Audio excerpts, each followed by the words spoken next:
Olá pessoal, eu sou Matheus Martinez, diretor de fisioterapia da Peça Enduro. Hoje nós vamos falar sobre os tipos de pisada e a importância de saber qual é o tipo para evitar a sobrecarga das estruturas articulares e, consequentemente, a uma lesão. Então, fique até o final do vídeo para entender cada tipo, mas antes eu gostaria de pedir para vocês se inscreverem no canal e já deixar um like aqui nesse vídeo.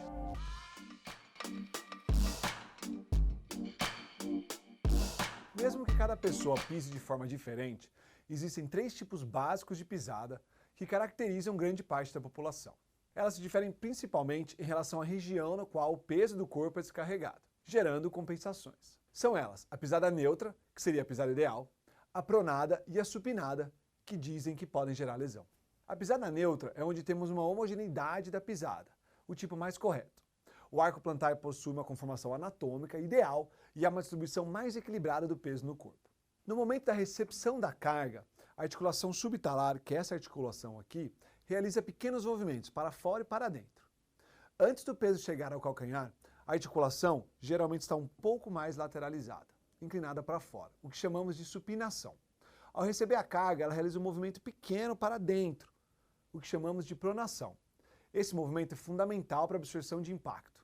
Após o amortecimento de impacto, que ocorre quando o pé está totalmente encostado no chão, a articulação sofre uma pequena supinação, que é quando vai ter um momento de propulsão. Ou seja, o movimento de pronação e supinação não são ruins para o pé. Pelo contrário, eles existem para melhorar a adaptação entre o corpo e o solo.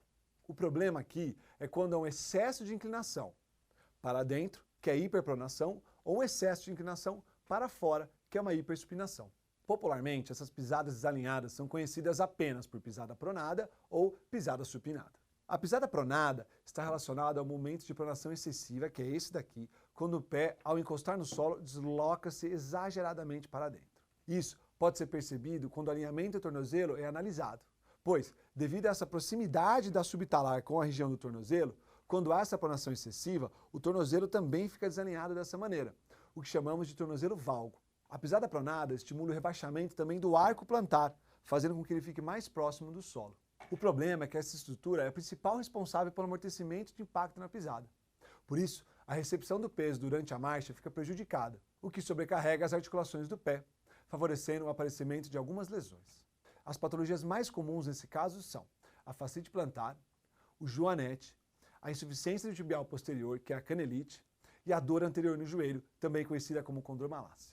O outro tipo, como falei, é a pisada supinada, que é caracterizada pela supinação excessiva, o movimento do pé para fora quando ele encosta no chão. Ou seja, o pé realiza um movimento exagerado para fora. Nesse caso, como vocês podem ver aqui, o tornozelo fica lateralizado e a gente chama de tornozelo em varo. Na pisada supinada, o peso do corpo é descarregado para a região de fora, a lateral do solado. E a falta de apoio na região média do pé, ou o mau posicionamento do arco, prejudicam o amortecimento de impacto durante a marcha, criando pontos específicos de sobrecarga que podem levar a lesões como entorse de repetição, fratura por estresse no quinto metatarso, dor no dorso e tendinite de fibulares, que são os músculos que ficam aqui na lateral. Pessoal, os tipos de pisada muitas vezes estão relacionados aos tipos de pé, mas esses termos não significam a mesma coisa. O tipo de pé é caracterizado de acordo com o seu arco plantar. Na maioria das vezes, os tipos de pé são descritos como pé cavo, pé normal e pé chato. O pé cavo possui um arco mais alto que o normal e geralmente as duas articulações são mais rígidas. Já os pés chatos ou planos possuem um arco um pouco mais baixo e o pé plano quase que não tem arco e são mais maleáveis. Normalmente o pé cavo está relacionado à pisada supinada por conta da característica rígida desse tipo de pé, que dificulta o movimento de pronação. Já o pé plano, do contrário, muitas vezes está associado a uma pisada pronada por conta do rebaixamento do arco. Já tem um vídeo aqui no canal que eu explico sobre o pé chato. Vai lá para você dar uma olhada e entender melhor essa patologia. Alterações do tipo de pisada podem acontecer por diversos motivos. Como eu falei, o tipo de pé muito plano ou pé cavo, e também desequilíbrio muscular que estabilizam o pé na hora da marcha. E até mesmo problemas de alinhamento no joelho e no quadril. Como eu já disse no começo do vídeo, é muito importante saber qual o seu tipo de pisada, pois as alterações no alinhamento da pisada podem causar danos e problemas nos seus pés, tornozelos e até joelhos, devido à sobrecarga nos tecidos envolvidos e a um desalinhamento que essa pisada pode gerar no corpo todo. Agora, você deve estar se perguntando como que eu faço para identificar o meu tipo de pisada.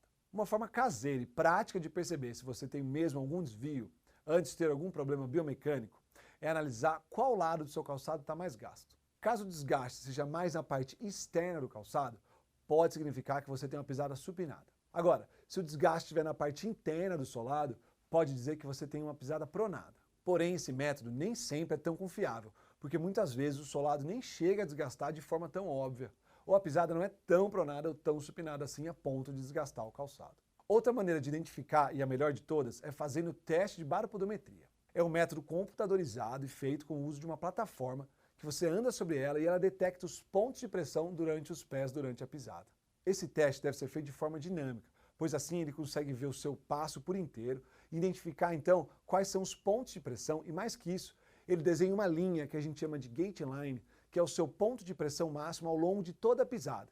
Se essa linha estiver para fora, fazendo um C, quer dizer que você tem uma pisada supinada.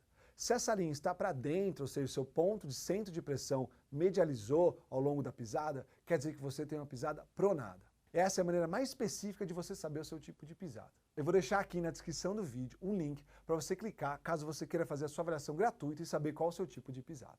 Gente, referente ao tratamento, a primeira coisa que você deve fazer é procurar um especialista. Apenas ele pode dar o diagnóstico do seu tipo de pisada e também oferecer as instruções necessárias para o tratamento e saber dizer se o seu tipo de pisada tem a ver com o seu problema.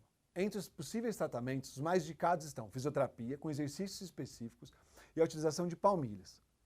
As palmilhas são ótimas aliadas na correção do tipo de pisada, pois elas agem de forma muito assertiva diretamente nos pés. Como? A palmilha possui o que chamamos de cunha. Como você pode ver aqui, elevações que podem ser na parte medial ou lateral, nesse caso na parte medial, para controlar a pronação. Com isso, o seu pé não vai para dentro e você tem então uma pisada alinhada de forma muito rápida e prática. Então é isso, pessoal. Eu espero que você tenha gostado do vídeo e que ele tenha te ajudado. Caso você tenha ficado com qualquer dúvida, é só colocar aqui nos comentários que a gente sempre responde. E não esquece de dar um like no vídeo e se inscrever no nosso canal. Até a próxima!